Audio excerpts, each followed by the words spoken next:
ವಿಸ್ತಾರ. ನಾನು ವಿದ್ಯಾ ಮಲ್ನಾಡ್. KRSಗೆ ವರ್ಷ ವರ್ಷ ವರ್ಷ ವರ್ಷ ಒಳಹರಿವು ಕಡಿಮೆ ಆಗ್ತಾ ಇದೆ. ಮಳೆ ಕೂಡ ಸರಿಯಾಗಿ ಬರ್ತಾ ಇಲ್ಲ, ಬರ ಇದೆ. ಇದರ ನಡುವೆಯೂ ಕೂಡ ತಮಿಳುನಾಡು ತಮ್ಮ ಪಾಲಿನ ನೀರನ್ನು ತಮಗೆ ಕೊಡಿ ಅಂತ ಕೇಳ್ತಾ ಇದೆ. ಇವತ್ತು ಬೆಳಗ್ಗಿಂದ ಸಂಜೆ ತನಕ ಏನೆಲ್ಲ ಅಪ್ಡೇಟ್ ಆಯಿತು ಅಂತ ನೀವೆಲ್ಲರೂ ಕೂಡ ಗಮನಿಸಿದಿರಿ. ನಮ್ಮ ಡ್ಯಾಮ್ಗಳು ಖಾಲಿಯಾಗಿದೆ. ಹೀಗಿದ್ರೂ ಕೂಡ ತಮಿಳುನಾಡಿಗೆ ನೀರು ಬಿಡಲೇಬೇಕು. ನಮಗೆ ಕುಡಿಯೋಕ್ಕಿಲ್ಲ, ನಿಂಗೆ ಇನ್ನೇನು ಕೊಡಲಿ ಅನ್ನೋ ಥರ ಪರಿಸ್ಥಿತಿ ಆಗಿದೆ. ನೀರು ಹಂಚಿಕೆಯಲ್ಲಿ ಈ ಸೀನ್ ಕ್ರಿಯೇಟ್ ಆಗೋಕ್ಕೆ ಏನು ಕಾರಣ ಇರ್ಬೋದು? ಈ ವಾಟರ್ ವಾರ್ ಅನ್ನೋದಕ್ಕೆ ಕೊನೆನೇ ಇಲ್ವಾ? ವರ್ಷವೂ ಇದೇ ಹಣೆ ಬರುವ. ಕರ್ನಾಟಕವೇ ಯಾಕೆ ಯಾವಾಗಲೂ ಈ ರಿಸೀವಿಂಗ್ ಎಂಡ್ನಲ್ಲಿರುತ್ತೆ? ರಾಜ್ಯಕ್ಕೆ ಯಾಕೆ ಯಾವಾಗಲೂ ಕೂಡ ಈ ಸಾಲು ಸಾಲು ಸೋಲ್ಗಳನ್ನು ಕಾಣ್ತಾ ಹೋಗ್ತೀವಿ? ನೋಡಿ, ತಮಿಳುನಾಡಲ್ಲಿ ಇದು ಜಯಲಲಿತಾ ಅವರೇ ಇರಲಿ, ಕರುಣಾನಿಧಿ ಇರಲಿ, ಈಗ ಬಂದಿರೋ ಜೋಸೆಫ್ ವಿಜಯ್ ಅವರೇ ಇರಲಿ, ಎಲ್ಲ ಟೈಮಲ್ಲೂ ಯಾಕೆ ಈ ತಮಿಳುನಾಡು ಮುಖ್ಯಮಂತ್ರಿಗಳು ಹಠಮಾರಿಗಳ ಥರ ನಮಗೆ ಕಾಣಿಸ್ತಾ ಹೋಗ್ತಾರೆ ಅಂತ? ಕರ್ನಾಟಕದ ಪಾಲಿಗೆ ಏನು ಹಠಮಾರಿಗಳೇ ಬಿಡಿ, ಅವರು ಹಠಮಾರಿಗಳ ಥರ ಏನೋ ಹಠಮಾರಿಗಳೇ. ರಕ್ತ ಬೇಕಾದರೂ ಕೊಡ್ತೀವಿ, ನೀರು ಬಿಡಲ್ಲ ಅಂತ ನಾವು ಆರಂಭದಲ್ಲಿ ಹೇಳ್ತೀವಿ, ಕೊನೆಗೆ ಎಲ್ಲೋ ಒಂದು ಕಡೆ ಕಾಂಪ್ರಮೈಸ್ ಮಾಡಿಕೊಂಡು ತಮಿಳುನಾಡಿಗೆ ನೀರನ್ನು ಬಿಡ್ತಾ ಇದ್ವಿ. ಇದು ಕೊನೆನೇ ಇಲ್ವಾ? ಇದು ಪ್ರಶ್ನೆ. ಈ ಸಲವೂ ಹಾಗೆ ಆಗುತ್ತಾ? ಸ್ವಲ್ಪ ಇದರ ಇನ್ಸೈಡನ್ನು ನಾವು ಕೆದಕ್ತಾ ಹೋಗೋಣ. ಯಾಕೆ ಹೀಗಾಗ್ತಾ ಇದೆ? ನಮ್ಮ ಪಾಲಿಗೆ ಯಾಕೆ ಕಾವೇರಿ ಯಾವಾಗಲೂ ಕಣ್ಣೀರು ಹಾಕಿಸ್ತಾಳೆ? ಇದ್ರ ಬಗ್ಗೆ ನಾವು ಕೆದಕ್ತಾ ಹೋಗೋಣ ವಿಚಾರವನ್ನು. ನೋಡಿ, ಕಾವೇರಿ ಕಾಂಟ್ರವರ್ಸಿ ಇದೆಯಲ್ಲ, ಇದು ಕಗ್ಗಂಟಾಗಕ್ಕೆ ಮುಖ್ಯ ಕಾರಣ ಏನಪ್ಪ ಅಂದರೆ, ಸ್ಪಷ್ಟವಾಗಿ ಸಂಕಷ್ಟ ಸೂತ್ರ ಅಥವಾ ಡಿಸ್ಟ್ರೆಸ್ ಫಾರ್ಮುಲಾ ಅಂತ ಇಂಗ್ಲೀಷಲ್ಲಿ ಕರೀತಾರೆ. ಈ ಸಂಕಷ್ಟ ಸೂತ್ರ ಇಲ್ಲದೆ ಇರೋದೇ ಇದಕ್ಕೆ ಪ್ರಮುಖ ಕಾರಣ. ಎರಡೂ ರಾಜ್ಯಗಳ ನಡುವೆ ಈ ನೀರು ಹಂಚಿಕೆ ಸೂತ್ರ ಅನ್ನೋದೊಂದಿದೆ. ಅದು ನೀರು ಸಮೃದ್ಧ ಇರುವಾಗ ಎಷ್ಟು ಕೊಡಬೇಕು, ಈ ಸೂತ್ರ ಯಾವಾಗ ಅಪ್ಲೈ ಆಗುತ್ತೆ? ಎರಡೂ ರಾಜ್ಯಕ್ಕೂ ಸಮಸ್ಯೆ ಇರಲ್ಲ. 2018ರ ಸುಪ್ರೀಂ ಕೋರ್ಟ್ ತೀರ್ಪಿನ ಪ್ರಕಾರ ಕಾವೇರಿ ಲೋಟು 740 TMC ನೀರಿದೆ. ಅಂದರೆ ಈ ಡಿಸ್ಟ್ರೆಸ್ ಫಾರ್ಮುಲಾ ಅಂತ ಹೇಳಿದ್ನಲ್ಲ, ಚೆನ್ನಾಗಿ ಮಳೆ ಬಂದಾಗ ನೀರು ಎಷ್ಟು ಬಿಡಬೇಕು, ಬರಗಾಲ ಇದ್ದಾಗ ಏನು ಆದ್ಯತೆ ಕೊಡಬೇಕು, ಎಷ್ಟು ಒಳಹರಿವು ನೋಡಿಕೊಂಡು ಹೇಗೆ ನೀರನ್ನು ಬಿಡಬೇಕು, ಈ ಥರದೊಂದು ಸಂಕಷ್ಟ ಸೂತ್ರವನ್ನು ರೆಡಿ ಮಾಡ್ಕೊಳ್ಳಿ ಅಂತ ಸುಪ್ರೀಂ ಕೋರ್ಟ್ ಹೇಳಿತ್ತು. ಆದರೂ ಕೂಡ ಇಲ್ಲಿ ತನಕ ಆಗಿಲ್ಲ. ವರ್ಷ ಬರಗಾಲ ಬಂತ ಇದೇ ಹಣೆ ಬರ. ನಾವು ರಕ್ತ ಬೇಕಾದರೂ ಕೊಡ್ತೀವಿ, ನೀರು ಕೊಡೆವು ಅಂತೀವಿ, ಕೊನೆಗೆ ನಾವೇ ಕಾಂಪ್ರಮೈಸ್ ಆಗ್ತಾ ಹೋಗ್ತೀವಿ. ಓಕೆ, ಈ ಸುಪ್ರೀಂ ಕೋರ್ಟ್ ತೀರ್ಪಿನ ಪ್ರಕಾರ ನೋಡಿ, ಒಟ್ಟು 740 TMC ನೀರಿದೆ. ಎಲ್ಲಿ? ಕಾವೇರಿಲಿ. ಈ ನೀರನ್ನು ಒಟ್ಟು 4 ರಾಜ್ಯಗಳು ಹಂಚಿಕೆ ಮಾಡ್ಕೋಬೇಕು. ಅಂದರೆ ಯಾರ್ಯಾರು ಅಂದರೆ, ನಾವು ಕರ್ನಾಟಕದವರು, ಕೇರಳದವರು, ತಮಿಳುನಾಡಿನವರು ಮತ್ತು ಪುದುಚೇರಿ ಭಾಗದವರು. ಈ 4 ರಾಜ್ಯಗಳ ನಡುವೆ ಈ ನೀರು ಪಾಲಾಗಬೇಕು ಅಥವಾ ಶೇರ್ ಆಗಬೇಕು. ಸದ್ಯ ಲಭ್ಯ ಇರೋದು 740 TMC ನೀರಿನಲ್ಲಿ ಕರ್ನಾಟಕದ ಪಾಲು. ಇನ್ ಕೇಸ್ 740 TMC ನೀರು ಇದ್ರೆ ನಮಗೆ ಎಷ್ಟು ಪಾಲು ಸಿಗುತ್ತೆ ಅಂದರೆ 284.7 TMC ನೀರು. ತಮಿಳುನಾಡಿಗೆ 404.25 TMC. ಕೇರಳಕ್ಕೆ ನೋಡೋದಾದ್ರೆ 30 TMC, ಪುದುಚೇರಿಗೆ 7 TMC ನೀರು ಹೋಗಬೇಕು. ಸರಿಯಾಗಿ ಮಳೆ ಆಯಿತು ಅಂದರೆ, ಈಗ ನಾನು ಏನು ಹೇಳಿದ್ದೆ ಸೂತ್ರ, ಈ ರೀತಿ ನೀರು ಶೇರ್ ಆಗುತ್ತೆ ಕರ್ನಾಟಕಕ್ಕೆ, ಪುದುಚೇರಿಗೆ, ಕೇರಳಕ್ಕೆ ಮತ್ತು ತಮಿಳುನಾಡಿಗೆ. ತಮಿಳುನಾಡಿಗೆ ಎಲ್ಲರಿಗಿಂತ ಹೆಚ್ಚು, ಕರ್ನಾಟಕ ಡಬಲ್ ಪಾಲು. ಓಕೆ, ಈಗ ಬರಗಾಲ ಬಂತು ಅನ್ಕೊಳ್ಳಿ, ಏನಪ್ಪ ಮಾಡೋದು ಹಾಗಾದ್ರೆ? ಮಳೆ ಇಲ್ಲ, ಇವಾಗ ಕುಡಿಯೋಕೆ ನೀರು ಸಮಸ್ಯೆ. ಇದ್ರ ಬಗ್ಗೆ ನಾನು ನಿಮಗೆ ಇನ್ನೂ ಕೂಡ ಎಕ್ಸ್ಪ್ಲೇನ್ ಮಾಡ್ತಾ ಹೋಗ್ತೀನಿ. ಅದಕ್ಕಿಂತ ಮುಂಚೆ ಸುಪ್ರೀಂ ಕೋರ್ಟ್ ವಕೀಲರು ದಿನೇಶ್ ಅವರು ನಮ್ಮ ಜೊತೆ ಲೈವಿಗೆ ಜಾಯ್ನ್ ಆಗ್ತಾ ಇದ್ದಾರೆ. ಸಾರಿ, ದಿವಾಕರ್ ಸರ್ ಲೈವಿಗೆ ಜಾಯ್ನ್ ಆಗ್ತಾ ಇದ್ದಾರೆ. ಸರ್ ನಮಸ್ಕಾರ, ನನ್ನ ಧ್ವನಿ ಕೇಳಿಸ್ತದೆ ಅನ್ಕೊಳ್ತೀನಿ. ನಮಸ್ಕಾರ ದಿವಾಕರ್ ಸರ್, ನನ್ನ ಧ್ವನಿ ಕೇಳಿಸ್ತದೆ ಅನ್ಕೊಳ್ತೀನಿ. Good evening sir. Good evening sir, ಈಗ ಬರಗಾಲ ಬಂದಾಗ್ಲೆಲ್ಲ ತಮಿಳ್ನಾಡು ನಾವು ಹಿಂಗೆ ಕಿತ್ತಾಡ್ಕೊಳ್ಳೋದೇ ಆಗೋಯ್ತಲ್ಲ, ಈ ಸಮಸ್ಯೆ ಏನು ಸರ್? ಈ ಸಂಕಷ್ಟ ಸೂತ್ರ ಇದೆ ಅಂತ ಹೇಳ್ತಾರೆ, ಯಾಕೆ ಮುನ್ನೆಲೆಗೆ ಬರ್ತಲ್ಲ? ಇದ್ರ ಬಗ್ಗೆ ನಮಗೆ ಒಂಚೂರು ಅರ್ಥ ಆಗಂಗೆ ಹೇಳ್ಬೋದಾ ಸರ್ ಇವತ್ತು? ನೋಡಿ, ಕಾವೇರಿ ವಿವಾದ ಇಂದು ನಿನ್ನೆಯದಲ್ಲ. 1924ರ ಕಾವೇರಿ ಅಗ್ರಿಮೆಂಟ್, 1942ರ ಕಾವೇರಿ ಅಗ್ರಿಮೆಂಟ್, 1974ಕ್ಕೆ ಎಲ್ಲ ಅಗ್ರಿಮೆಂಟ್ಗಳು ಮುಗೀತು. 74ರಲ್ಲಿ ಈ ವಿಚಾರವನ್ನ ನಾವು ಕಾವೇರಿಯ ಮೇಲೆ ನಮ್ಮ ಹಕ್ಕನ್ನ ಯಶಸ್ವಿಯಾಗಿ ಪ್ರತಿಪಾದನೆ ಮಾಡುವಲ್ಲಿ ನಾವು ವಿಫಲರಾಗಿದ್ದೇವೆ. ಅದಾದ್ಮೇಲೆ ನ್ಯಾಯಮೂರ್ತಿ ಚಿತ್ತತೋಷ್ ಮುಖರ್ಜಿ ಅವರ ತನಿಖಾ ಆಯೋಗ ನೇಮಕ ಆಯಿತು. ಅವರು ನೀವು ಹೇಳಿದಂತ ಈ ಸಂಕಷ್ಟ ಸೂತ್ರ, ಅದರಲ್ಲಿ ಕಾವೇರಿಯಲ್ಲಿ ಒಟ್ಟು ಸಿಗ್ತಕ್ಕಂತ ನೀರಿನ ಪ್ರಮಾಣ 774 TMC, ಅವ್ರಿಗೆ 404, ನಮ್ಗೆ 244 ಅಂತೆಲ್ಲ ಕೊಟ್ಟು, ಅದಾದ್ಮೇಲೆ ಒಂದು ಟ್ರಿಬ್ಯುನಲ್ ರಚನೆ ಆಯ್ತು. ಟ್ರಿಬ್ಯುನಲ್ ರಚನೆ ಆದ್ಮೇಲೆ ಟ್ರಿಬ್ಯುನಲ್ ನಲ್ಲಿ ಪ್ರತಿ ವರ್ಷ 177 TMCಯನ್ನ ನೀರನ್ನ ನಾವು ತಮಿಳುನಾಡಿಗೆ ಬಿಡಬೇಕು ಮತ್ತು ಈ ಬಿಡುವುದರ ಮೇಲ್ವಿಚಾರಣೆಯನ್ನ ಕಾವೇರಿ ವಾಟರ್ ಮ್ಯಾನೇಜ್ಮೆಂಟ್ ಅಥಾರಿಟಿ ಅವ್ರು ನೋಡ್ಕೊಳ್ಬೇಕು ಅಂತಕ್ಕಂತ ಒಂದು ತೀರ್ಮಾನ ಆಯ್ತು. ಅದನ್ನ ಸುಪ್ರೀಂ ಕೋರ್ಟ್ ನಲ್ಲಿ ಪ್ರಶ್ನೆ ಮಾಡಿದ್ಮೇಲೆ ಅದು 205 ಇದ್ದಿದ್ದನ್ನ 177ಕ್ಕೆ ಇಳಿದು ಬೆಂಗಳೂರು ನಗರಕ್ಕೆ 14.25 TMC ನೀರನ್ನು ಕೊಟ್ಟು ಸುಪ್ರೀಂ ಕೋರ್ಟ್ ತೀರ್ಮಾನವನ್ನು ಕೊಡ್ತು. Section 6A of the interstate water dispute ಪ್ರಕಾರ ಟ್ರಿಬ್ಯುನಲ್ ವ್ಯವಹಾರಗಳನ್ನ ಮೇಲ್ವಿಚಾರಣೆ ಮಾಡ್ತಕ್ಕಂತ ಅಧಿಕಾರ ಇರ್ತಕ್ಕಂಥದ್ದು ಸುಪ್ರೀಂ ಕೋರ್ಟ್ಗೆ. ಸುಪ್ರೀಂ ಕೋರ್ಟ್ ನೀವು ಹೇಳಿದಂತೆ ಹಿಂದೆ ಹೇಳಿದೆ, ಈ ದುಷ್ಕಾಲದಲ್ಲಿ ಅಥವಾ ದುಸ್ಥಿತಿಯ ಪರಿಸ್ಥಿತಿಯಲ್ಲಿ ಸಂಕಷ್ಟ ಸೂತ್ರವನ್ನ ನೀವು ಆ ಮಾತುಕತೆ ಮೂಲಕ ಒಂದು ರಚನೆ ಮಾಡಿ ಸುಪ್ರೀಂ ಕೋರ್ಟ್ಗೆ ಕೊಡು ಅಂತ ಹೇಳಿದ್ರೆ ಇಲ್ಲಿವರೆಗೆ ನಾವು ಕೊಡುವಲ್ಲಿ ವಿಫಲರಾಗಿದ್ದೇವೆ. ಈಗಿರ್ತಕ್ಕಂಥ ಏಕೈಕ ದಾರಿ ಅಂದ್ರೆ section 6A of interstate water dispute ಪ್ರಕಾರ ನಮ್ಮ ಕರ್ನಾಟಕದವರು ಈ ಟ್ರಿಬ್ಯುನಲ್ ಏನು 4 TMC ನೀರು ಬಿಡಬೇಕು ಅಂತ ಏನು ಆದೇಶ ಮಾಡಿದ್ದೆ ಮೊನ್ನೆ, ಅದನ್ನ ಪ್ರಶ್ನೆ ಮಾಡಿಕೊಂಡು ನಾವು ಸುಪ್ರೀಂ ಕೋರ್ಟ್ ಹೋಗ್ಬೇಕು. ಇದೇ ಸ್ಥಿತಿ 2002ರಲ್ಲಿ ಬಂದಿತ್ತು. ಆವಾಗ 4 TMC ಬಿಡಿ ಅಂದಾಗ SM ಕೃಷ್ಣ ಅವರು ಮುಖ್ಯಮಂತ್ರಿ ಆದಾಗ ಕೊನೆಗೆ 1.2 TMC ನೀರನ್ನ ಬಿಡಬೇಕಾಯ್ತು. SM ಕೃಷ್ಣ ಅವರು ಕೂಡ ಸ್ವತಃ ಒಂದು ಪಾದಯಾತ್ರೆಯನ್ನ ಮಾಡಿದ್ರು ಕೂಡ ಆ ಪಾದಯಾತ್ರೆಯಿಂದ ಯಾವ ರಾಜಕೀಯ ಪ್ರಯೋಜನವೂ ಆಗ್ಲಿಲ್ಲ. ಈಗ ನಾವು ಸುಪ್ರೀಂ ಕೋರ್ಟ್ ಹೋಗದೆ ನಮ್ಗೆ ಬೇರೆ ದಾರಿಯೇ ಇಲ್ಲ. ಸೆಕ್ಷನ್ 6A ಪ್ರಕಾರ ಈ ತರ ದುಸ್ಥಿತಿ ಇದೆ, ನಾವು 4 TMC ನೀರನ್ನ ಬಿಡ್ಲಿಕ್ಕೆ ಆಗಲ್ಲ ಅಂತ ಹೇಳಿ ಸುಪ್ರೀಂ ಕೋರ್ಟ್ಗೆ ಹೋಗ್ಬೇಕಾಗಿದೆ. ಅದ್ರ ಬಗ್ಗೆ ಏನು ಕ್ರಮವನ್ನ ಸರ್ಕಾರ ಕೈಗೊಂಡಿದೆ ಅಂತ ಹೇಳಿ ಸಾರ್ವಜನಿಕವಾಗಿ ನಮಗೇನು ಪರಿಚಯ ಇನ್ನೂ ಗೊತ್ತಾಗಿಲ್ಲ. ಅದ್ರ ಒಂದು ಮಾತ್ರ ಹೇಳ್ತೇನೆ, ಕಾವೇರಿ ವಿವಾದ ಇರ್ಬೋದು, ಕೃಷ್ಣಾ ವಿವಾದ ಇರ್ಬೋದು, ಮಹದಾಯಿ ಇರ್ಬೋದು ಅಥವಾ ಮೇಕೆದಾಟು ಇರ್ಬೋದು, ಅಂತಾರಾಜ್ಯ ಜಲ ವಿವಾದದಲ್ಲಿ ಎಂದೂ ಕೂಡ ಕರ್ನಾಟಕ ಜಯವನ್ನ ಗಳಿಸ್ತಕ್ಕಂಥ ಐತಿಹಾಸಿಕ ಸಂದರ್ಭವನ್ನು ನಾವು ಕಾಣ್ಲೇ ಇಲ್ಲ.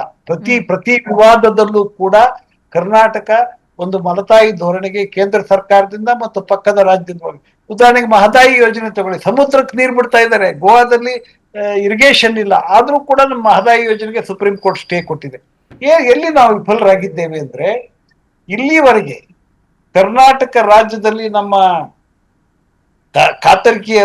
ಕಾತರ್ಕಿಯ ಒಬ್ರು ಲಾಯರ್ ಬಿಟ್ರೆ ಬಿಡುದು ಎಲ್ಲಾ ವಕೀಲರನ್ನು ನಾವು ಬೇರೆ ರಾಜ್ಯದಿಂದ ಆಮದು ಮಾಡ್ಕೊತಾ ಇದ್ದೇವೆ. ನರಿಮನ್ ಇರ್ಬೋದು, ಅನಿಲ್ ದಿವಾನ್ ಇರ್ಬೋದು, ಇಲ್ಲ. ಆದ್ರೆ ತಮಿಳ್ನಾಡಿಗೆ ಆ ಸ್ಥಿತಿ ಇಲ್ಲ. ತಮಿಳ್ನಾಡಿನವರೇ ವಕೀಲರುಗಳು ತಮಿಳ್ನಾಡನ್ನ KK ವೇಣುಗೋಪಾಲ್, ಪರಾಶರನ್ ಅವರೆಲ್ಲ ರಚನೆ ಮಾಡ್ತಾ ಇದ್ದಾರೆ. ಹಾಗಾಗಿ ನನ್ನ ಒಬ್ಬ ವಕೀಲನಾಗಿ, ಒಬ್ಬ ಹಿರಿಯ ವಕೀಲನಾಗಿ ನನ್ನ ಅನುಭವ ಏನು ಅಂದ್ರೆ, ಕಾವೇರಿ ವಿಚಾರದಲ್ಲಿ ನ್ಯಾಯಾಂಗ ಸಂಘರ್ಷ ಮಾಡುವ ಸಂದರ್ಭದಲ್ಲಿ ಕರ್ನಾಟಕದ ನ್ಯಾಯಾಂಗ ತಂಡ ಇನ್ನೂ ಹೆಚ್ಚು ಸಮರ್ಪಕವಾಗಿ ಕೆಲಸ ಮಾಡಬೇಕಾಗಿತ್ತು. ಅದ್ರ ಬಗ್ಗೆ ಸರ್ಕಾರದವರು ಹೆಚ್ಚು ಆಸಕ್ತಿಯನ್ನ ವಹಿಸ್ಬೇಕಾಗಿತ್ತು ಎಂಬುದು ನನ್ನ ಸಲಹೆ. ಕರ್ನಾಟಕದವರು ಕನ್ನಡಿಗರು ಇದ್ರೆ ಮಾತ್ರ ನಾವು ಈ ಸಮಸ್ಯೆಗೆ ಪರಿಹಾರವನ್ನ ಕಾಣಬಹುದು. ಇದಕ್ಕೆ ಬೇಕಾದಂತ ತಜ್ಞರ ಸಮಿತಿ, ಇದಕ್ಕೆ ಬೇಕಾಗಿರ್ತಕ್ಕಂಥ ರಿಸರ್ಚ್ ಟೀಮು, ಒಂದು ಕಾವೇರಿ ಸೆಲ್ ಅಂತ ಮಾಡಿದ್ದಾರೆ, ಕರ್ನಾಟಕ ಭವನ 3 ಭೀಮಾದಲ್ಲಿ ಇದೆ. ಆದ್ರೂ ಕೂಡ ಪ್ರತಿ ಹಂತದಲ್ಲಿ ನಾವು ಶಾಶ್ವತವಾಗಿ ವೈಫಲ್ಯವನ್ನ ಯಾಕೆ ಅನುಭವಿಸ್ತಾ ಇದ್ದೇವೆ?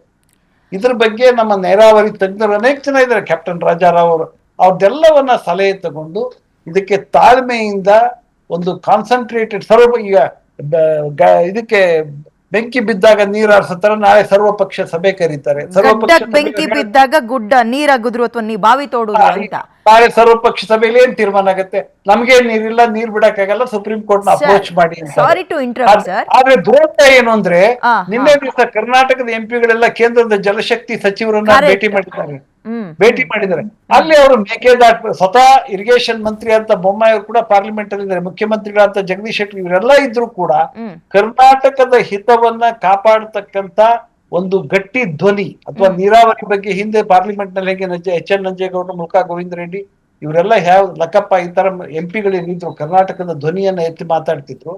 ಆ ತರದ ಕರ್ನಾಟಕದ ಜನತಂತ್ರದ ವಾದ ಕೂಡ ಲೋಕಸಭೆಯಲ್ಲಿ, ರಾಜ್ಯಸಭೆಯಲ್ಲಿ ಸಮರ್ಪಕವಾಗಿ ನಡೀತಾ ಇಲ್ಲ ಅನ್ನೋದು ನಮ್ಮ ಅನಿಸಿಕೆ. ಅದ್ ಬಿಟ್ಬಿಡೋಣ.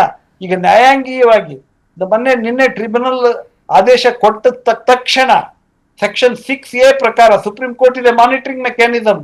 ಕಾವೇರಿ ಟ್ರಿಬ್ಯುನಲ್ ಅಂತಿಮ ಅಲ್ಲ, ಇಂಥ ಸಂಕಷ್ಟ ಸ್ಥಿತಿಯಲ್ಲಿ ನಾವು ನೀರು ಬಿಡುವ ಸ್ಥಿತಿಯಲ್ಲಿ ಇಲ್ಲ ಅಂತ ಹೇಳಿ ಆ ಟ್ರಿಬ್ಯುನಲ್ ಆರ್ಡರ್ ಮೇಲೆ ಮೇಲ್ಮನವಿಯನ್ನ ಇವತ್ತೇ ಬೆಳಿಗ್ಗೆ ಮೆನ್ಷನ್ ಮಾಡಿ ಸಲ್ಲಿಸಬೇಕಾಗಿತ್ತು.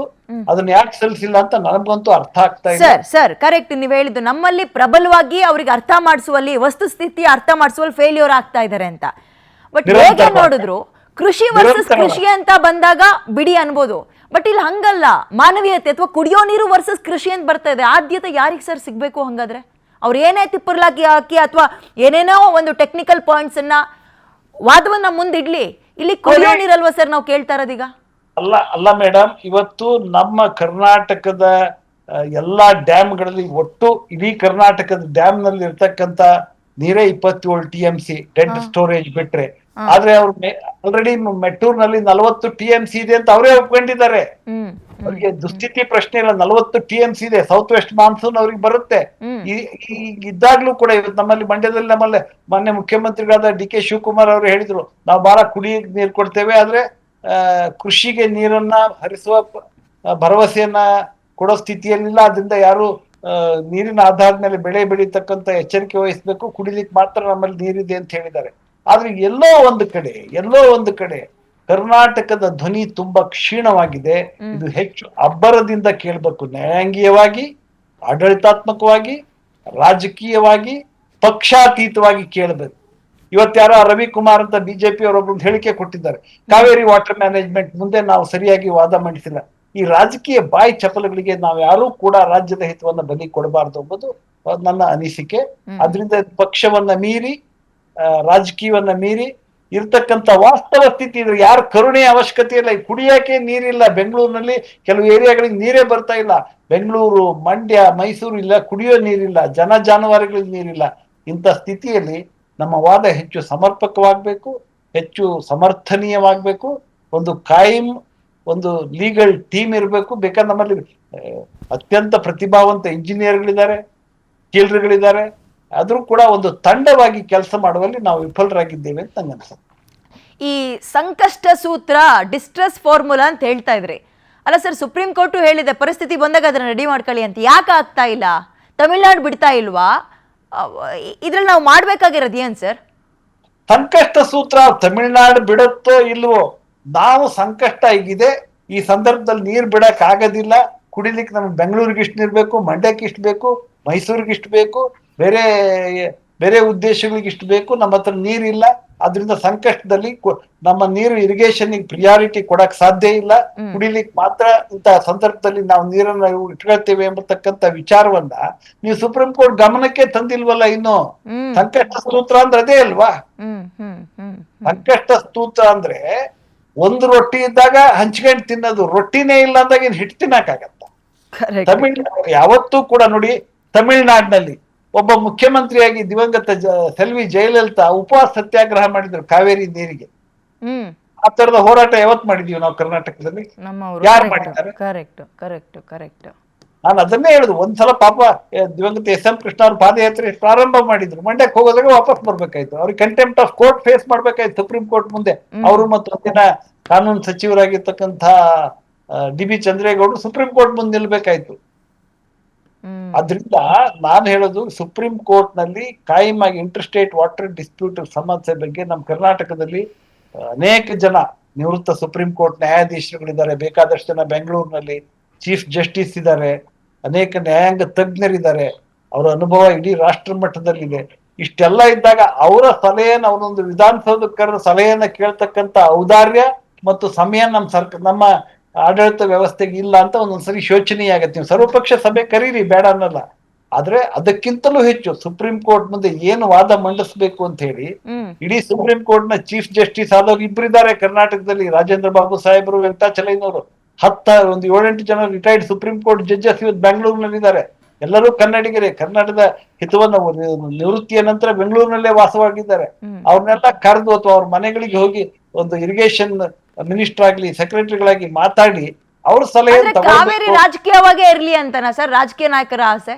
ಅದ್ರ ಜೊತೆಗೆ ಜನರ ಪರವಾಗಿ ಒಂದು ಪ್ರಶ್ನೆ ಕೇಳ್ಬಿಡ್ತೀನಿ ಸರ್ ನಾನು. ಜನರ ಪರವಾಗಿ ಅಂದ್ರೆ ಅವ್ರ ತಲೆಯಲ್ಲಿ ಓಡ್ತಾ ಇರೋದು, ಇವ್ರೀಗ ಸರ್ವಪಕ್ಷಗಳ ಸಭೆ ಅಂತ ಕರಿಬೇಕು, ಅಲ್ಲಿ ಮೀಟಿಂಗ್ ಆಗ್ಬೇಕು, ಸುಪ್ರೀಂ ಕೋರ್ಟಿಗೆ ಹೋಗ್ಬೇಕು, ಇದೆಲ್ಲ ಏನಿಲ್ಲ ಅಂದ್ರೆ ಒಂದು 5-6 ದಿನದ ಮಾತು.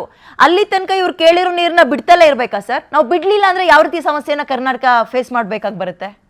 ನೋಡಿ, ಒಂದ್ ವೇಳೆ ಬಿಡ್ಲಿಲ್ಲ ಅಂತಂದ್ರೆ ಟ್ರಿಬ್ಯುನಲ್, ಈಗ ಏನಾಗಿದೆ, ಕಾವೇರಿ ನದಿ KRS ಡ್ಯಾಮ್ ನಮ್ಮ ಕರ್ನಾಟಕದಲ್ಲಿ ಇದ್ರೂ ಕೂಡ ಕಂಟ್ರೋಲಿಂಗ್ ಮೆಕ್ಯಾನಿಸಮ್ ಇದೆಯಲ್ಲ, ಅದು ಮ್ಯಾನೇಜ್ಮೆಂಟ್ ಅಥಾರಿಟಿ ಕೈಲಿ. ನಮ್ಗಿದ್ದಂತ ಏಕೈಕ ಇವತ್ತಿನ ಪರಿಸ್ಥಿತಿಯಲ್ಲಿ ಕರ್ನಾಟಕ ಸರ್ಕಾರಕ್ಕೆ ಇರ್ತಕ್ಕಂತ ಒಂದೇ ಒಂದು ಮಾರ್ಗ ಅಂದ್ರೆ, ನೀವು ಸುಪ್ರೀಂ ಕೋರ್ಟ್ಗೆ 6A of the inter state water dispute act ಪ್ರಕಾರ ಟ್ರಿಬ್ಯುನಲ್ ಆದೇಶವನ್ನ ಪ್ರಶ್ನಿಸಿ ಸುಪ್ರೀಂ ಕೋರ್ಟ್ ನಮಗೆ ಬಿಡಕ್ ಆಗೋದಿಲ್ಲ ಈ ತರ ಸ್ಥಿತಿ ಅಂತ ಹೇಳಿ.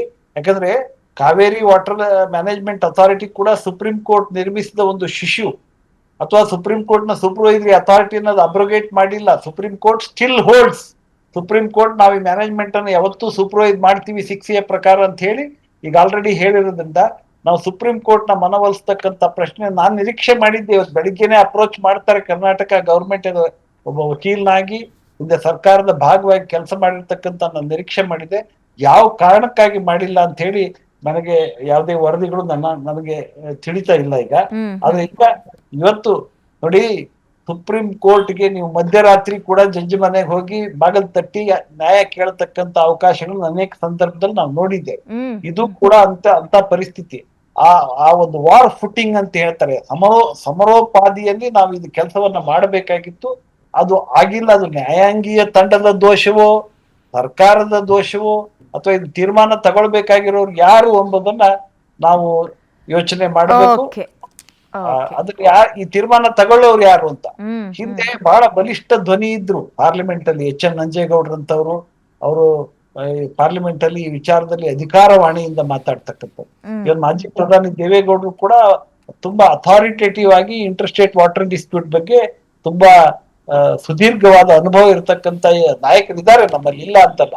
ಆದ್ರೆ ಒಟ್ಟಾಗಿ ಒಂದಾಗಿ ರಾಜ್ಯದ ಹಿತವನ್ನ ಕಾಪಾಡುವಲ್ಲಿ ಯಾರ ಧ್ವನಿಯು ಕೇಳಿಸುತ್ತಿಲ್ಲ ಎಂಬತಕ್ಕಂತ ಆತಂಕ ಅನೇಕ ಸಾರ್ವಜನಿಕರಿಗಿದೆ. ಇದು ಬರೀ ರೈತರ ಪ್ರಶ್ನೆ ಅಲ್ಲ. ನಾನೊಬ್ಬ ಬೆಂಗಳೂರು ನಗರದ ನಿವಾಸಿಯಾಗಿ ನನ್ನ ಕುಡಿಯುವ ನೀರಿಗೆ ಏನಾಗತ್ತಪ್ಪ ಅಂತ ಯೋಚನೆ ಮಾಡ್ತೀವಲ್ಲ. Correct sir. ಇದ್ರ ಜೊತೆಗೆ ನಾವು ಆರಂಭದಲ್ಲಿ ಹೇಳ್ದಂಗೆ ಗಡ್ಡಕ್ಕೆ ಬೆಂಕಿ ಬಿದ್ದಾಗ ಬಾವಿ ತೋಡೋ ಕೆಲಸ ಬಿಡೋಣ. ಬರಗಾಲ ಬಂತು, ತಮಿಳ್ನಾಡಿಗೆ ನೀರು ಬಿಡಲ್ಲ, ನಾವು ರಕ್ತ ಬೇಕಾದ್ರೂ ಕೊಡ್ತೀವಿ, ನೀರು ಬಿಡಲ್ಲ, ಇದೆಲ್ಲವೂ ಒಂದು ಹಂತದಲ್ಲಿ ನಡೀತಲೇ ಇರುತ್ತೆ. ಅದಕ್ಕೂ ಮುಂಚೆ ನಾವು ಮಾಡ್ಕೋಬೇಕಾಗಿರೋ ಕೆಲಸ ಏನು ಸರ್? ಈ ಕ್ಯಾಚ್ಮೆಂಟ್ ಏರಿಯಾ ಸುತ್ತಮುತ್ತ ಫಾರೆಸ್ಟ್ ಬಫರ್ ಝೋನ್ ಏನಿದೆ ರಿಸರ್ವ್ ಮಾಡ್ಕೊಂಡಿಲ್ಲ, ಕೆರೆಗಳ ಹೂಳ್ ತೆಗ್ದಿಲ್ಲ, ನೀರ್ ಬಂದಿರೋದು ಹಿಂಗಲ್ಲ, ಅಂತರ್ಜಲ ಇಲ್ಲ, ಇವನು ಹೋಮ್ ವರ್ಕ್ ಮಾಡ್ಕೋಬೇಕಲ್ವಾ ನಾವು? ಇದ್ರ ಬಗ್ಗೆ ಯಾವ ಸರ್ಕಾರ ತಲೆ ಕೆಡಿಸ್ಕೊಂಡಿದೆ ಸರ್ ಇಲ್ಲಿ? ನೋಡಿ, ಪ್ರಪಂಚದಲ್ಲಿ 120 ಕಿಲೋಮೀಟರ್ ಇಂದ 5 ಸ್ಟೇಜ್ ಅಲ್ಲಿ ನೀರ್ ತಂದು 1.5 ಕೋಟಿ ಜನಕ್ಕೆ ಕುಡಿಸ್ತಕ್ಕಂತ ವ್ಯವಸ್ಥೆ ಯಾವ ಊರಿನಲ್ಲೂ ಇಲ್ಲ. ನಾಗರಿಕತೆ ಬೆಳೆದಿರದೇ ನದಿ ಮೂಲ ಜಲಮೂಲದ ಮೇಲೆ.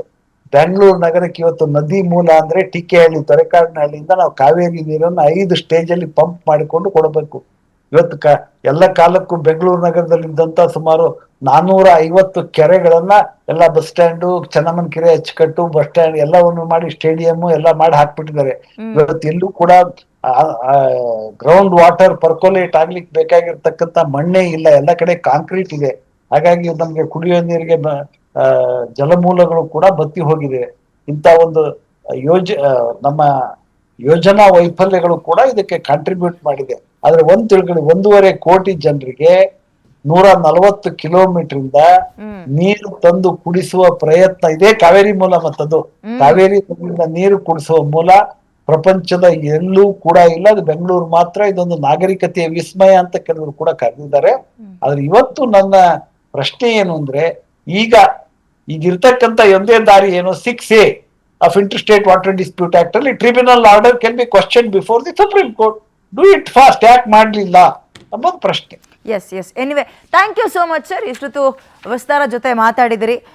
ಏನಿದೆ ಸಮಸ್ಯೆ, ಏನು ಸಾಲ್ವ್ ಮಾಡ್ಕೋಬೇಕು, ಇದ್ರ ಬಗ್ಗೆ ಮಾತಾಡಿದ್ರಿ. Thank you so much. ಈಗ ವಾಟರ್ ವಾರ್ ಏನಿದ್ರು ಸುಪ್ರೀಂ ಕೋರ್ಟ್ನ ಕಟಕಟಿಯಲ್ಲೇ ಇತ್ಯರ್ಥ ಆಗ್ಬೇಕೀಗ.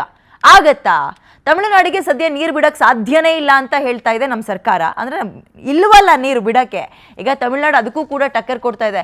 ನೀವು ನೀರು ಬಿಡದೇ ಇರಿ, ನಮಗೆ ಗೊತ್ತು ಕಾವೇರಿಯಲ್ಲಿ ಸಿಗೋ ನ್ಯಾಯಯುತ ನೀರಿನ ಪಾಲನ್ನ ನಾವು ಸುಪ್ರೀಂ ಕೋರ್ಟಿಗೆ ಹೋಗ್ತೀವಿ, ಅಲ್ಲೇ ತಗೊಳ್ತೀವಿ ಅಂತ ಹೇಳ್ತಾರೆ. ಈ ಕಡ್ಡಿ ತುಂಡು ಮಾಡ್ದಂಗೆ ಮಾತಾಡ್ತಾರೆ ಅವರು. ಹಿಂಗಂತ ಹೇಳಿದ್ ಮತ್ತೆ ಯಾರು ಅಲ್ಲ, ಅಲ್ಲಿನ ಕಾನೂನು ಮಂತ್ರಿ CTR ನಿರ್ಮಲ್ ಕುಮಾರ್ ಅಂತ. ಈಗ ಕಾವೇರಿ ವಿಚಾರದಲ್ಲಿ ತಮಿಳುನಾಡಿನ ಹಠ ಇದೆಯಲ್ಲ, ಅದು ಇವತ್ತು ಬಂತು ನೆನ್ನೆ ಬಂತು ಅಂತಲ್ಲ. ಜಯಲಲಿತಾ ಇದ್ದಾಗಂತೂ ಅದು ಪೀಕಿಗೆ ಹೋಗ್ಬಿಡ್ತು ಬಿಡಿ.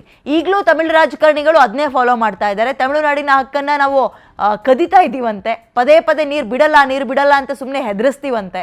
CWMA ನಿರ್ದೇಶನ ಕೊಟ್ಟರೂ ಕೂಡ ನಾವು ಹಠ ಮಾಡ್ತೀವಂತೆ. ಹಿಂಗಂತ ಹೇಳ್ತಾರೆ. ನಾವು ಯಾರು ಅಲ್ಲ, ಅಲ್ಲಿನ ಲಾ ಮಿನಿಸ್ಟ್ರು. ಒಂದು ಟ್ರಿಬ್ಯುನಲ್ ಮಾಡಿ ಕಾವೇರಿ ಸಮಸ್ಯೆನ ಶಾಶ್ವತವಾಗಿ ಬಗೆಹರಿಸಿ ಅಂತ ಸುಪ್ರೀಂ ಕೋರ್ಟಿಗೆ ಪಿಟಿಷನ್ ಹಾಕತ್ತಂತೆ ಈಗ ತಮಿಳುನಾಡು. ಮುಂದಕ್ಕೇನು?